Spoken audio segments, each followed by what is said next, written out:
We're going to now have the pleasure of hearing 12th grade student Tamar Malakov in Hagolah speak. She's here with her brother, who's in 7th grade, Eliron Malakov, and their older brother drove them here. Thank you so much, Netanel, who's in college now, I think in a pharmacy program. We wish him lots of luck. He graduated in 2018, I believe.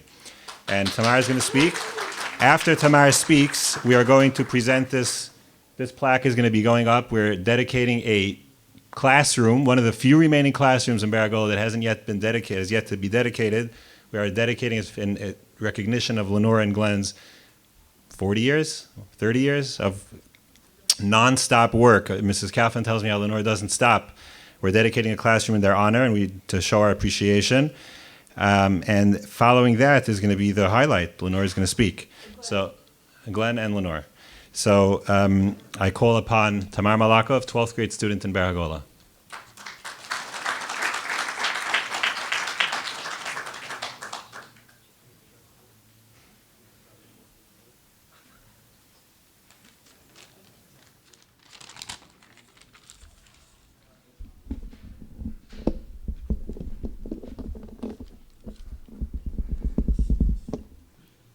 Good evening, everyone. My name is Tamar Malakov. I'm glad to be here and have the opportunity to speak about my school. I'm a senior in Hagolah, and I've attended this school all my life. After high school, I would like to go to seminary and simultaneously work towards my degree in special education. I would like to share a little story about my family and how we started observing Shabbat. But before I do so, I want to give a little background of how my family and home looked like on a regular Friday night and Saturday afternoon. So my family was a traditional Sephardic family. We always had a Shabbat meal Friday night and Saturday afternoon.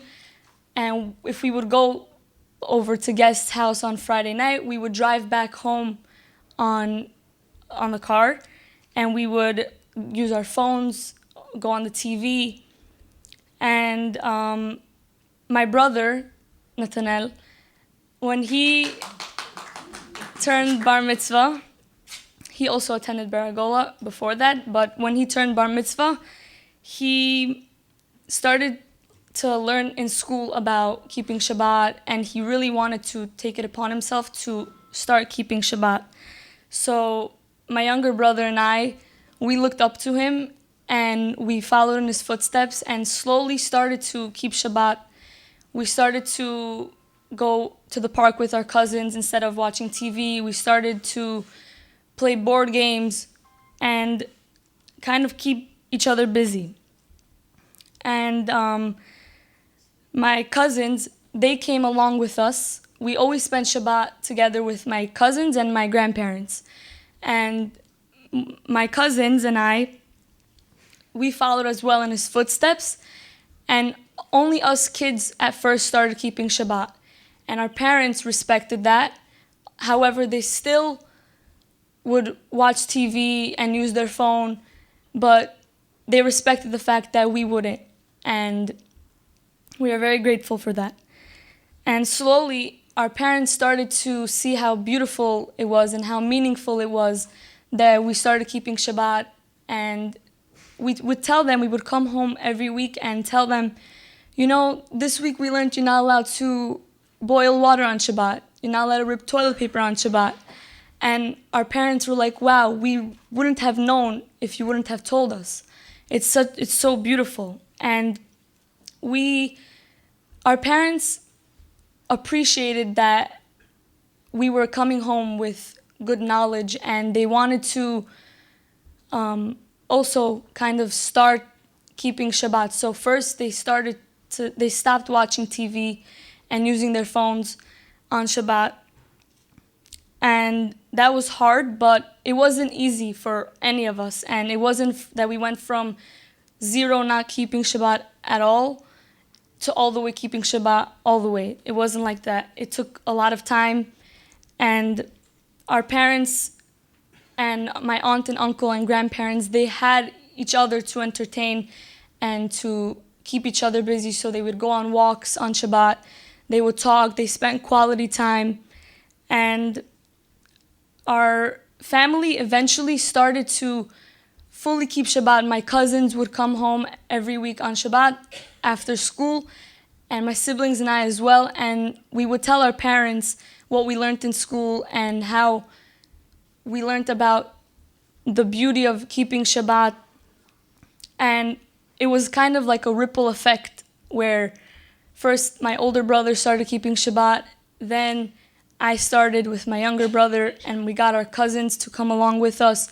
Then our parents saw my grandparents, and our whole family, Baruch Hashem, now keeps Shabbat. And we still have, there's still more to learn for us. Every week we still come, and there's still always more to learn. And before I finish, I just want to say a big thank you to Hagolah, my school, because I know that without my school, I wouldn't be where I am right now, and my family, we wouldn't be the religious family that we are today. And it's just the teachers, the environment is so warm and welcoming, and it's just like a family. Everyone there is like a family. Everyone there always cares about you, even after you graduate high school, even after you're married. Anytime, the teachers will always be glad to have you over for Shabbat. They'll always care for you, always call, always ask how you are, even during the summer. They're always there for you like family. And I'm just very glad to be in Hagolah.